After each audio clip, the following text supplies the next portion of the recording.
दोस्तों, जब से ऑपरेशन सिंदूर हुआ है तब से एक सवाल आपने लगातार सुना होगा और वो सवाल विपक्ष पूछ रहा है। भारत की जनता की तरफ से विपक्ष पूछ रहा है, राहुल गांधी पूछ रहे हैं और वो सवाल है विमान गिरने से जुड़ा हुआ। विमान गिरने के बाद भारत पाकिस्तान सैन्य संघर्ष में ये सवाल बार बार पूछा जा रहा है। विमान गिरने वाला सवाल जो राहुल गांधी ने पूछा था उसका कोई जवाब सत्ता पक्ष दे नहीं रहा है, बल्कि इस सवाल को भी सवालों के घेरे में अब तक रखा जा रहा था। लेकिन आखिरकार उस सवाल का जवाब मिल भी गया। तो बड़ा सवाल यह है कि प्रधानमंत्री इस मामले में जवाब देंगे या फिर इस्तीफा देंगे। इस्तीफा किसका? दोस्तों, राहुल गांधी ने एस जयशंकर के एक बयान पर काफी सवाल खड़े किए। हालांकि उस वक्त उनको एंटी नेशनल करार दे दिया गया था, पाकिस्तान परस्त करार दिया गया। एस जयशंकर ने एक बात कहा था कि at the start of operation, यानी कि ऑपरेशन की शुरुआत में हमने पाकिस्तान को ये जानकारी दे दी थी। हालांकि बाद में विदेश मंत्रालय ने इस पर काफी सफाइयां दी, लेकिन राहुल गांधी सवाल पूछते रहे लगातार कि बताइए कि आखिर कितने विमान गिरे आपकी इस जानकारी देने की वजह से। लेकिन अब दोस्तों, सीडीएस ने इस पूरे के पूरे मामले में न केवल सारी बात खोलकर रख दी है, बल्कि यह भी बता दिया है कि जिस सवाल से सरकार अब तक जवाब देने से बच रही थी, उस सवाल का जवाब देश के सामने कम से कम सीडीएस ने रखने की कोशिश तो की है। दोस्तों, सीडीएस जनरल चौहान की बात सुनकर इस देश का कोई भी जागरूक नागरिक जो सोशल मीडिया में 4 खबरें हमेशा देखता, सुनता, पढ़ता है, उसके मन में सवाल आता है। उन सवालों के जवाब तो सरकार को देने ही होंगे और यह भी बताना होगा कि हमारी जो पॉलिटिकल लीडरशिप है, शीर्ष नेतृत्व है, उसके बयानों में, और हमारी जो सेना की लीडरशिप है, सेना का जो नेतृत्व है, उसके बयानों में आखिर इतना फासला कैसे है, इतना फर्क क्यों है? हमेशा हर सर्वे में बताया गया है दोस्तों कि इस देश में किसी एक संस्था जिसकी सबसे ज्यादा विश्वसनीयता है वो सेना है। और क्यों है? एक बार फिर से सीडीएस जनरल चौहान ने यह साबित कर दिया है।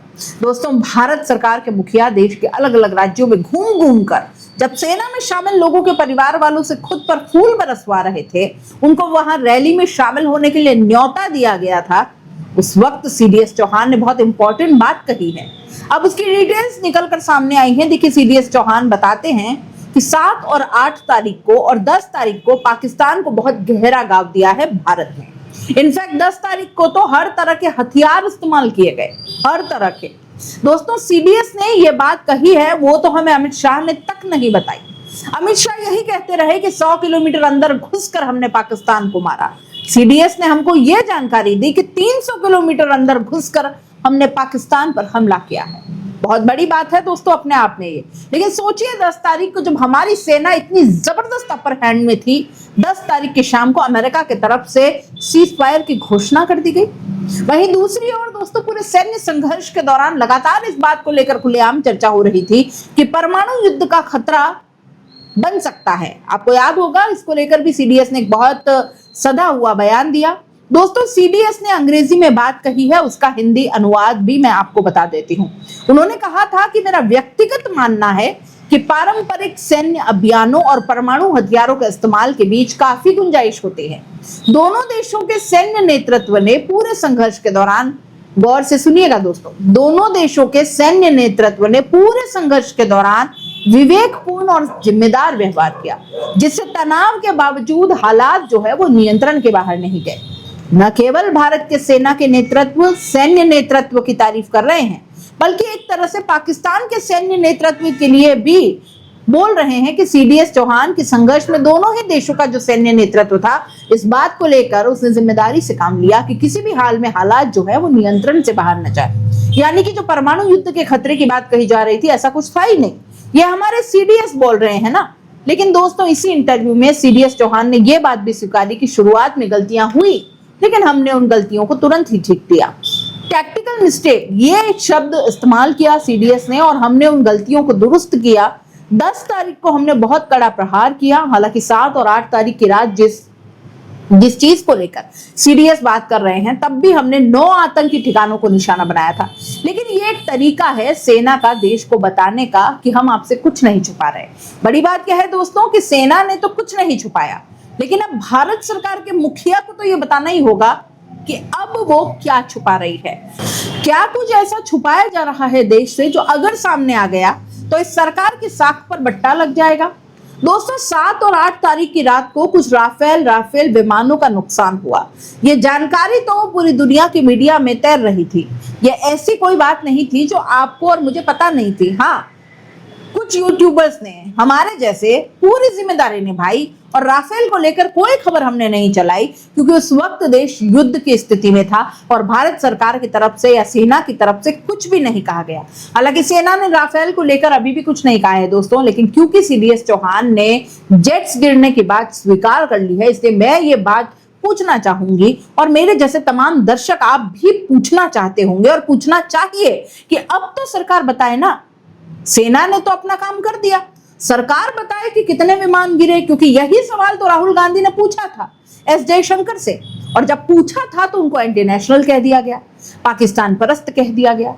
लेकिन अब तो सीडीएस खुद स्वीकार रहे हैं कि विमान गिरे हैं। क्यों दोस्तों? क्योंकि ये जो जानकारी आ रही है ना, ये अलग अलग आ रही है। भारत सरकार की तरफ से तो कुछ भी नहीं कहा जा रहा, सीडीएस की तरफ से जो बयान आया है उससे काफी हद तक चीजें क्लियर होती हैं। लेकिन सेना ने अपना काम कर दिया, सेना ने हमसे कुछ नहीं छुपाया। सेना की हमको तारीफ करनी चाहिए कि ऐसे वक्त में जब इतना दबाव था भारत पर दुनिया भर से कि वो बताए कि ये नुकसान हुआ, वो नुकसान हुआ, उसने साफ तौर पर बताया कि हाँ, सेना ने बताया, सीडीएस ने बताया कि 7 और 8 तारीख को जो भी टेक्निकल मिस्टेक हुई हमने उसको दुरुस्त किया और हमने उसको ठीक करके 10 तारीख को हमला किया। और यही तरीका होता है दोस्तों, नुकसान तो होता है। ऐसा कैसे हो सकता है कि दो देशों के बीच सैन्य संघर्ष हो रहा हो और आप ये मानकर बैठे कि हमारा तो नुकसान नहीं होगा? ये तो नॉर्मल बात है, नुकसान तो होगा ही, लड़ाई में लड्डू नहीं बट सकते। लेकिन उस नुकसान के नाम पर अगर राफेल का नाम आ गया तो पॉलिटिकल नुकसान इतना ज्यादा होगा इस सरकार को। इस सरकार के लिए राफेल बोफोर्स बन सकता है, जो राजीव गांधी के लिए बोफोर्स बना। उनकी सरकार चली गई, उनको इस्तीफा देना पड़ गया। हो सकता है कि यह सरकार, अगर राफेल के मामले में सरकार को जवाब देना पड़ गया तो इस सरकार के लिए संकट के बादल सामने खड़े हो सकते हैं दोस्तों। तो क्या इसी संकट को टालने के लिए अब तक इस सवाल के जवाब देने से सरकार बच रही है? क्योंकि अब तो बच नहीं पाएगी, अब तो सीडीएस भी स्वीकार कर चुके हैं। दोस्तों इस पूरे के पूरे संघर्ष में जो सबसे दुखद है, जानते हैं क्या है? दो सबसे इंपॉर्टेंट खबरें हमें विदेश से मिलती है। सीज फायर की खबर, सबसे पहले ट्रंप ने देश को यह खबर दी थी और हमारे विमानों को नुकसान हुआ। यह खबर भी हमको विदेश से मिली। भारत की मीडिया उसकी औकात ही नहीं थी कि सीडीएस उनको इंटरव्यू दे सके। कितने शर्म की बात है हमारे देश की मीडिया के लिए। और दोस्तों हमारे देश के नागरिकों के लिए भी ये सोचने की जरूरत है कि ये दोनों ही जानकारियां भारत सरकार ने नहीं दी है। हमें भारत सरकार से नहीं पता चला कि सीज फायर हो गया है। ट्रंप ने बताया विदेश से मिले और हमें भारत सरकार से नहीं पता चला कि हमें कुछ विमानों का नुकसान हुआ है। यह भी हमको सेना ने बताया है। चलिए, सेना भी हमारी अपनी है, इसमें क्या बड़ी बात है, लेकिन ये जानकारी हमको विदेश से मिली। दोस्तों अब इस पूरे के पूरे मसले को लेकर कांग्रेस पार्टी ने कुछ ऐसे सवाल खड़े कर दिए हैं जो इस सरकार को बहुत ज्यादा अनकंफर्टेबल कर सकते हैं। जैसे कि रिटायर्ड कर्नल रोहित चौधरी हैं, और रोहित चौधरी साहब सेना में बड़े पदों में काम कर चुके हैं और इसके साथ साथ आप कांग्रेस पार्टी में भी शामिल हो चुके हैं। कांग्रेस पार्टी की एक बड़ी आवाज इन दिनों ऑपरेशन सिंदूर के बाद वो बने हुए हैं, क्योंकि उनको सेना का पूरा अनुभव है। उन्होंने अब सीधा एस जयशंकर पर सवाल खड़े कर दिए हैं कि जो सीडीएस कह रहे हैं कि हमसे कुछ टैक्टिकल मिस्टेक्स हुई हैं, यानी रणनीतिक गलतियां। टैक्टिकल मिस्टेक मतलब रणनीतिक गलती, तो क्या ये टैक्टिकल मिस्टेक्स वही थी जो एस जयशंकर ने कहा था कि हमने ऑपरेशन के शुरुआत में ही बता दिया था पाकिस्तान को?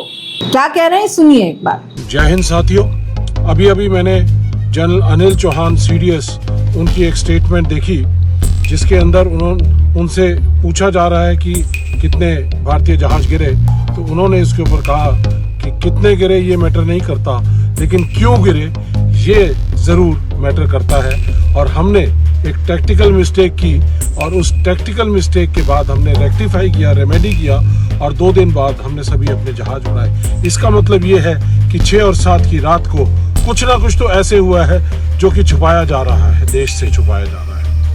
और यहाँ पर मैं याद दिलाना चाहूँगा कि जिस तरह से एक्सटर्नल अफेयर मिनिस्टर ने कहा था कि at the start of operation हमने पाकिस्तान को बता दिया था कि हम आपके टेररिस्ट ठिकानों पर अटैक करने जा रहे हैं, तो इसका मतलब ये टैक्टिकल मिस्टेक थी कि आपने अपनी इंफॉर्मेशन को पहले से ही दुश्मन को बता दिया, सरप्राइज खत्म कर दिया, शॉक एक्शन खत्म कर दिया, सीक्रेसी खत्म कर दी। दोस्तों हमारे देश में ट्रोलिंग का एक बहुत गंदा कल्चर शुरू हो गया है। विक्रम मिश्री के परिवार वालों की ट्रोलिंग की गई, उनकी बेटियों की पर्सनल डिटेल सोशल मीडिया में डाल दी गई। हालात ये हो गए कि उनको अपना अकाउंट लॉक करना पड़ गया। हिमांशी नरवाल की ट्रोलिंग हुई। मतलब आप सोचिए कि सिर्फ इसलिए उन्होंने कह दिया था कि उनके पति को न्याय मिलना चाहिए, लेकिन मुसलमानों और कश्मीरियों को टारगेट नहीं करना चाहिए, तो कितनी गंदी गंदी भद्दी गालियां उनके लिए कही गई। मतलब ये वाकई शर्मनाक है। और अब तो ये हद हो गई है कि CDS चौहान की भी ट्रोलिंग हो रही है। जनरल चौहान को लेकर ऐसे ऐसे शब्द सोशल मीडिया में कहे जा रहे हैं कि ये तो इनडिसिप्लिन्ड है। जनरल चौहान ने ऐसी बातें उनके बारे में कही जा रही है और वो लोग बोल रहे हैं जिनको डिसिप्लिन का डी तक नहीं पता, सेना के बारे में उनको कोई जानकारी भी नहीं है। बताइए, सेना के इतने बड़े अधिकारी को डिसिप्लिन सिखा रहे हैं। 2% के नफरती चिंटू लोग हैं ये। क्योंकि सवाल किस पर उठ रहे हैं? उस एक चेहरे पर उठ रहे हैं जिसके इर्द गिर्द पूरे के पूरे ऑपरेशन सिंदूर को जो पॉलिटिकल माइलेज लेने की कोशिश हो रही है, जो रची जा रही है। तो बड़ा सवाल यह है दोस्तों कि प्रधानमंत्री की तो अब देश के अलग अलग हिस्सों की जो रैलियां थी वो भी खत्म हो गई हैं। रोड शो भी मोदी जी ने कर ही लिए हैं, खुद पर फूल भी बरसवा लिए हैं। तो अब CDS ने यह बात स्वीकार कर ली है कि कुछ टेक्टिकल मिस्टेक हुई, तो सरकार की जिम्मेदारी है और सरकार के मुखिया की जिम्मेदारी है कि वो बताएं देश को कि ये क्या टेक्टिकल मिस्टेक्स थी जो हुई थी और क्या ठीक कर ली गई। उस टेक्टिकल मिस्टेक के लिए कौन सा मंत्री जिम्मेदार है, मंत्री के साथ साथ PM के कौन से फैसले जिम्मेदार हैं। क्योंकि दोस्तों ऑपरेशन सिंदूर के पहले से और ऑपरेशन सिंदूर के बाद से सारी मीटिंग्स में तो मोदी मौजूद थे ना। जब से वो सऊदी अरब से आए अपनी यात्रा छोड़कर एयरपोर्ट पर जब उन्होंने मीटिंग ली, उसके बाद ताबड़तोड़ मीटिंग्स का सिलसिला चल रहा था। सारे सेना के अध्यक्ष के साथ मोदी मीटिंग में थे, सुरक्षा मंत्री हो, विदेश मंत्री हो, सब मौजूद थे मीटिंग्स में। तो अब सवाल तो बस उन पर उठेगा और साथ साथ में मोदी पर भी उठेगा, क्योंकि सीज फायर का जो फैसला है वो तो विदेश मंत्री का हो नहीं सकता, न रक्षा मंत्री का हो सकता है, वो तो राजनीतिक नेतृत्व का फैसला होता है। 10 तारीख को जब हमारी सेना इतने जबरदस्त तरीके से अपर हैंड में 300 किलोमीटर अंदर घुसना बहुत बड़ी बात है दोस्तों, बहुत बड़ी बात। तब आपने सीज फायर करने का फैसला क्यों लिया, क्या सोच कर लिया? अब राजनाथ सिंह कह रहे हैं कि हम ये आतंकवादी की डिमांड करेंगे, अगर नेवी फुल फॉर्म में आ जाती है तो ये हो जाता है। ऐसे अगर अब कुछ हुआ तो अब हम POK ले लेंगे। तो अब आप सीज फायर करने से पहले कोई शर्त नहीं रख सकते थे क्या कि आपको हाफिज सईद चाहिए, जकीउर रहमान लखवी चाहिए, ये चाहिए, जो भी आप अपने टॉप मोस्ट वांटेड आतंकवादी हैं, वैसे भी दुनिया भर के टॉप मोस्ट आतंकवादी जो पाकिस्तान में ही पाए जाते हैं, तो आप मांग लेते हैं उनसे। दोस्तों दिक्कत क्या है कि ये सरकार इस पूरे के पूरे मसले पर पॉलिटिक्स तो करना चाहती है, उसको अपनी वाहवाही करवानी है, लेकिन सवालों के जवाब नहीं देने हैं। इस वजह से इतने सफल ऑपरेशन को लेकर जिस तरह की शंकाएं देश के अंदर पैदा की जा रही है, ये बहुत ज्यादा खतरनाक है। हमारी सेना ने 9 आतंकवादी ठिकानों को निशाना बनाया है दोस्तों, मत भूलिए। मसूद अजहर जैश ए मोहम्मद का मुखिया रो रहा था, बिलक रहा था कि हाय मुझे भी उठा लिया होता। क्यों? क्योंकि उसके परिवार के 10 लोग मार दिए जब उसके ठिकाने पर हमला किया गया। पूरी दुनिया की मीडिया वहां पर जाकर वीडियो बना रही है, उसके ठिकानों को हमारी सेना ने नेस्तनाबूद कर दिया। और उसके बाद भयानक तरीके से 10 तारीख को हमारी सेना ने खुद CDS बताते हैं कि हर तरह के जेट्स का इस्तेमाल किया गया, केवल राफेल नहीं, हर तरह के जेट्स का इस्तेमाल, और बहुत तगड़ा नुकसान पाकिस्तान को हमने पहुंचाया, उनके एयरबेस को नुकसान पहुंचाया। इतनी बड़ी सफलता हमारी सेना, और हमारी सेना ने उसके बाद सच बताकर अपनी बातें देश के आगे रख भी दी। लेकिन भारत सरकार न जाने किस चीज से डरी हुई है, क्या छुपाना चाहती है कि जिसका पर्दा अगर उठ जाएगा तो इस सरकार के लिए बड़ी असहज करने वाली स्थिति हो जाएगी। लेकिन दोस्तों बात यहाँ पर सरकार की नहीं है, बात यहाँ पर देश की है, और देश के मुखिया को यह बताना पड़ेगा कि आखिर किस चीज की पर्दादारी है। अब तो सेना भी खुलकर सामने आई है, बोल रही है, तो सरकार आखिर क्यों नहीं बोल सकती है? सरकार के पास पूरा एक अधिकार है कि वो अपना वक्त ले, आज नहीं तो कल बताए, 1 महीने बाद बताए, 2 महीने बाद बताए, लेकिन एक बार बातें क्लियर तो कर दे कम से कम। ऐसी अटकलों से नुकसान तो देश को ही हो रहा है ना, देश के उस नैरेटिव को नुकसान हो रहा है जिसके बारे में बार बार बोला जा रहा था कि नैरेटिव वॉर उस तरह से नहीं लड़ पाया भारत, या भारत की डिप्लोमेसी, या भारत का मीडिया जिस तरह से पाकिस्तान से लड़ने की कोशिश कर रहा था। आप इस पूरे मुद्दे पर क्या सोचते हैं दोस्तों? अपनी राय कमेंट बॉक्स में लिख भेजिए। जाते जाते चैनल को लाइक शेयर सब्सक्राइब करना मत भूलिएगा। नमस्कार।